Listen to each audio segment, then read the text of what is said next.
good morning, and thank you for the opportunity to speak with you at Mount Joy Mennonite Church. My name is Linda Espenshade, and I work with Mennonite Central Committee. I'm here this morning because it's our 100th birthday. Mennonite Central Committee started in 1920, and this year we are celebrating the fact that God has sustained our work for 100 years.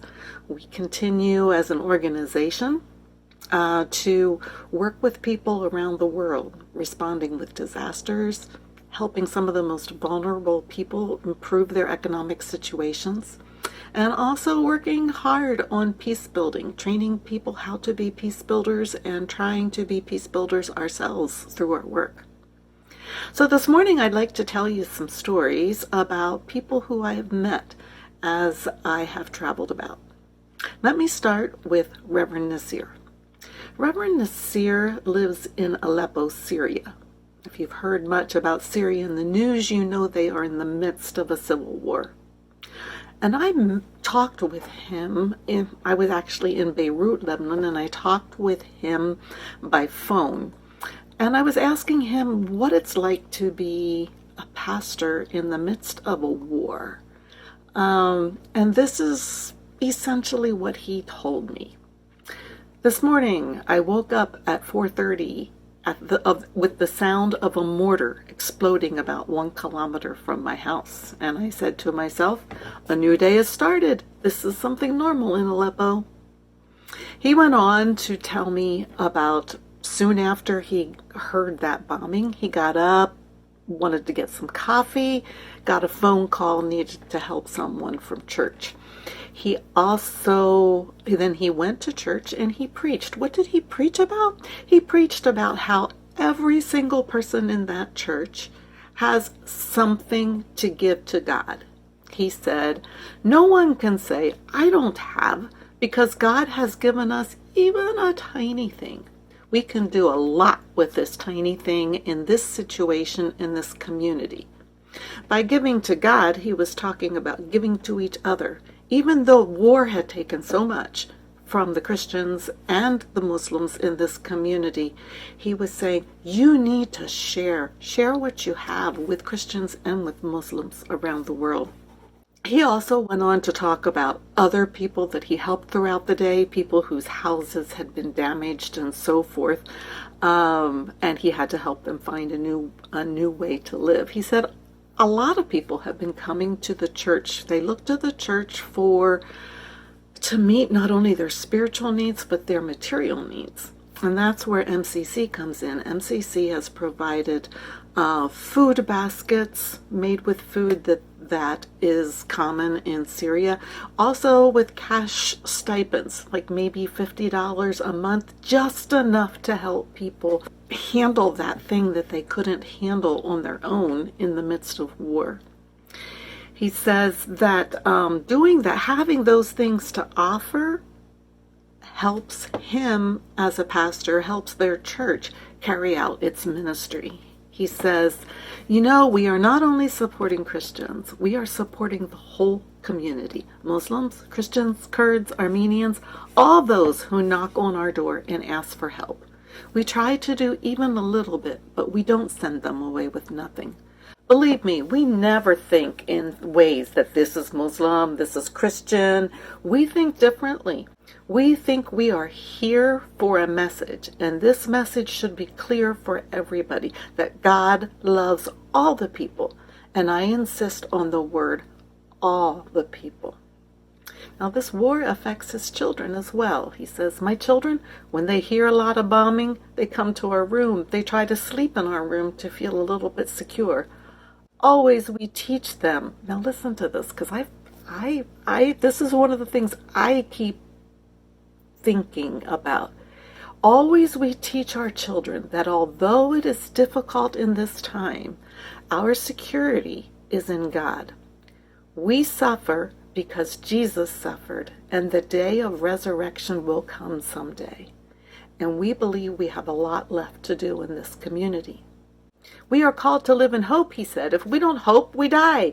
We trust our God, and he will not leave us in this situation. One day, we will live in peace. We will live in joy.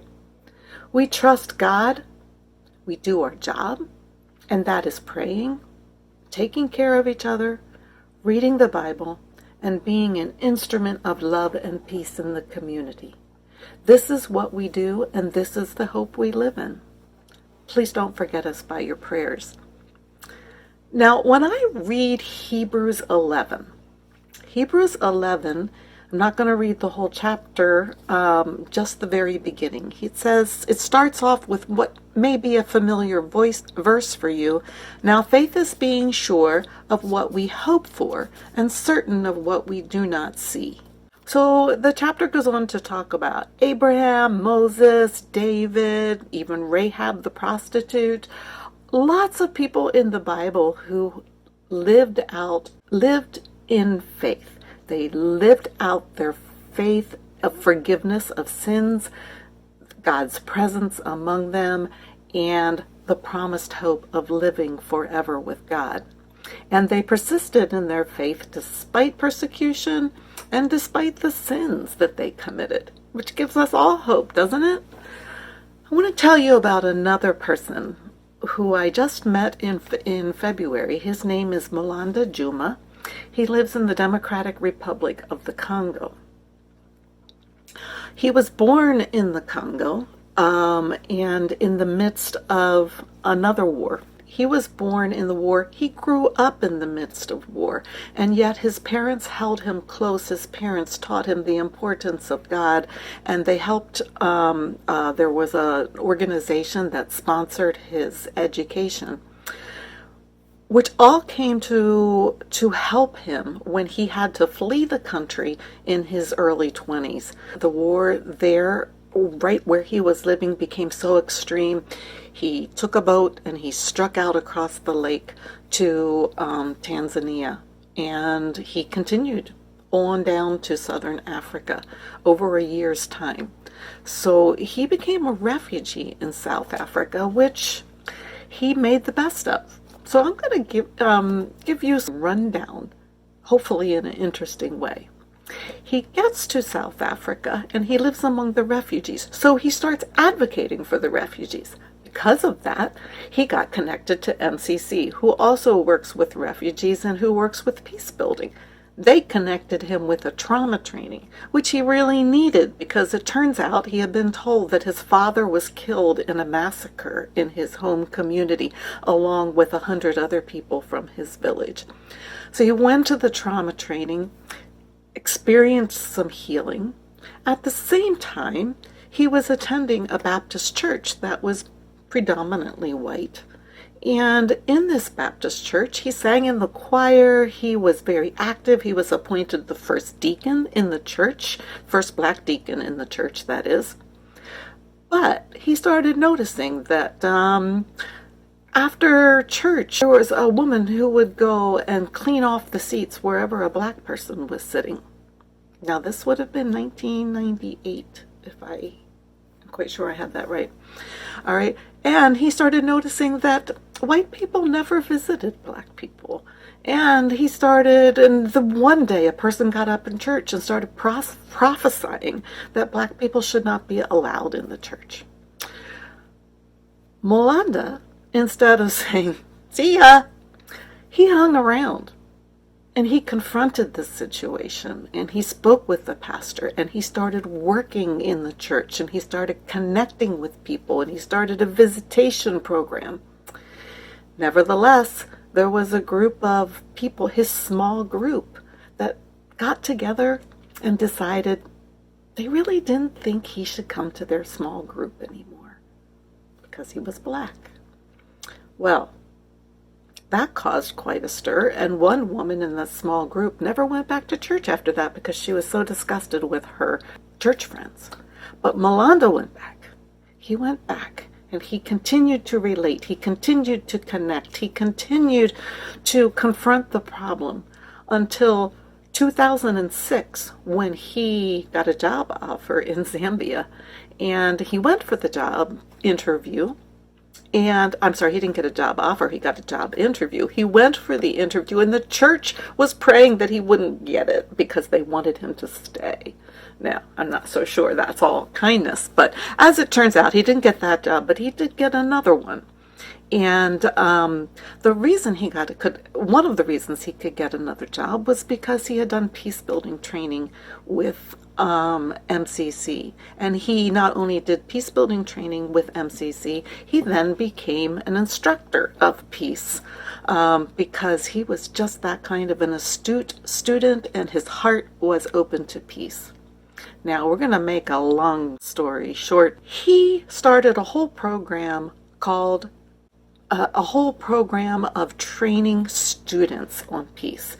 And that training that MCC supports is now present in, let me get this right, in there's 650 peace clubs in 14 African countries. That means that students, parents, churches, people in refugee camps, and even in some prisons are now learning about how to resolve conflict without violence, and a lot of other related pieces of information. Okay, that wasn't enough for Molanda, so he became a peace builder for MCC in all of Africa. And now, currently, he is back in the Democratic Republic of the Congo, back working with refugees, working with displaced people. He even, in the midst of a recent crisis, was able to work within the churches, the Mennonite Brethren, evangelical Mennonite churches in Congo, bringing peace within some of the leadership of those organizations, as well as helping them to work together to respond to another massacre in the area of Kasai. At the end of MCC is still in the midst of that response, providing food, providing livelihoods, training, and so forth. But one of the key successes that came from our response, according to Molanda, was helping to bring peace within the church. One of the people that spoke to this was a man named George Caputo, who was an evangelist at Evangelical Mennonite Church in the area of Kabwela. And he said, this response helped to strengthen the church. It brought people to Jesus. MCC helped to release the compassionate ministry of the church. And because of this response, we are able to observe the compassion of those in the church to respond to the needy.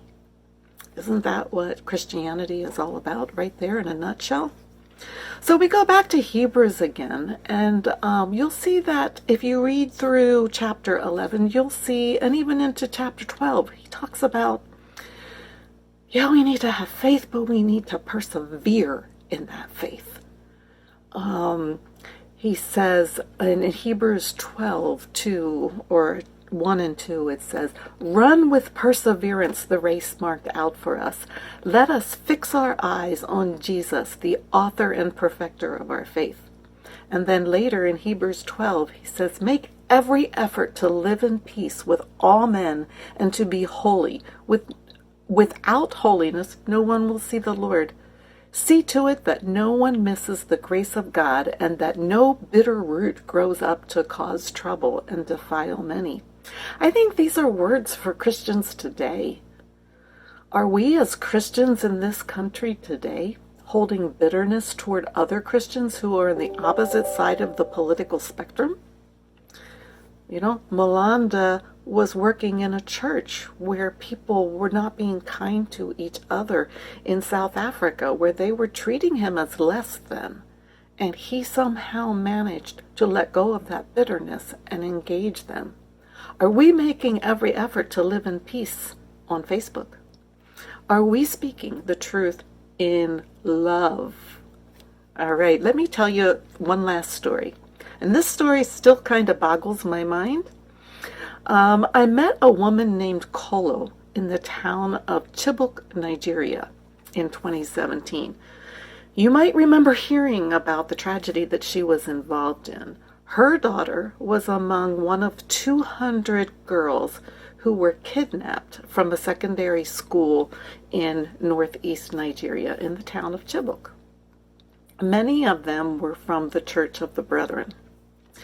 They were kidnapped by Boko Haram, which is an extremist Muslim group, kind of like ISIS. And many Muslims don't want to be associated with Boko Haram because they are that extreme. At any rate, Boko Haram took these women and into the forest, and lots of rescue efforts were not successful. And so for 2 years, Kolo lived with the knowledge that her daughter Naomi was with the terrorists, and she had no idea what they were doing. And of course, as any of us who are parents could imagine the worst. And she said she was so depressed for 2 years. She couldn't work. She couldn't take care of her other children. She said it got to the point where I just wanted to throw myself into the well. And she said, but then about 2 years in, the pastor of her church received some training on trauma healing that MCC had offered. And he brought this training to the town of Chibok, and people came to the training. And it's like a 3-day training, and the first day is just learning to understand trauma. The second day, people share their stories. And the third day, people talk about how do we move on from here. And the power of it really seems to be in people sharing their stories, because like for the first time they share their stories and their people surround them with love. Well, Kolo went to this training, and she says she came out a changed person. And part of it was because in that third day, they were talking about moving on, and the pastor was suggesting that forgiveness is one of the ways that you can move on. So let me just read you, and I have edited this, but let me read you sort of the conversation that I had with Kolo. I asked her, how did you move on? And she said, all things, you leave them to God. He is the creator. He knows everything about what he created. So I just leave everything to God. God will do whatever. God will do wonders. I said, what else did you learn? Well, the pastor told them they needed to forgive the people who did those things to us. I said, how can you find it in your heart to forgive? And she was just like, I forgive them. It was just like, I just did it. And I said, I don't understand. I understand that as Christians we're supposed to forgive, but I'm not sure I understand how. She said that simply in the Bible, it says to forgive them. And so she is forgiving them, and she is praying for them, that they will leave this kind of thing they are doing and come to God. And I said, well, what does forgiveness mean to you? Does it mean that you don't think ill of them? And she said, forgiveness means you don't dwell on what someone has done to you.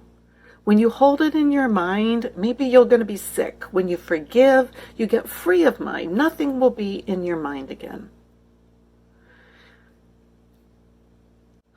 Having been a person who has struggled with forgiveness in various areas of my life, I continue to ruminate over this and think,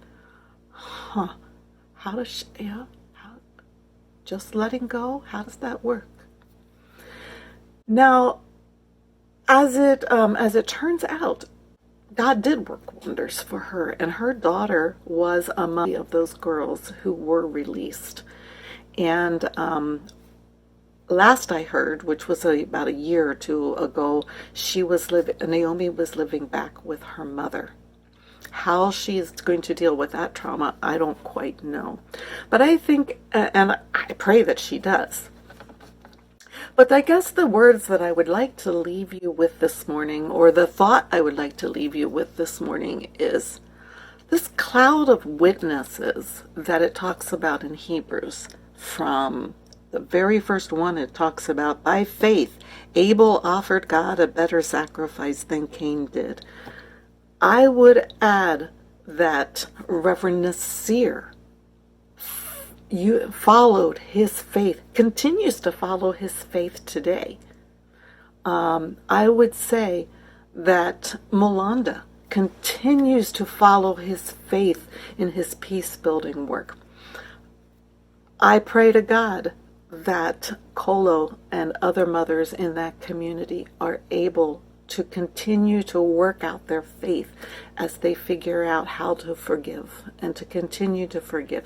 So in Hebrews 12, 1 and 2, it says, therefore, since we are surrounded by such a great cloud of witnesses, everybody from the Old Testament, from the New Testament, from every time since then, and in our centennial year, looking at people in 100 years of MCC who have served God, it says, and we have these three people. It says, let us throw off everything that hinders and the sin that so easily entangles, and let us run with perseverance that race marked out for us. Let me read that all together again. Therefore, since we are surrounded by such a great cloud of witnesses, let us throw off everything that so easily hinders us and the sin that so easily entangles, and let us run with perseverance that race marked out for us. Let us fix our eyes on Jesus, the author and perfecter of our faith, who for the joy set before him endured the cross, scorning its shame, and sat down where he is today at the right hand of God. Consider him who endured such opposition from sinful men, so you will not grow weary and lose heart. May that be true for you.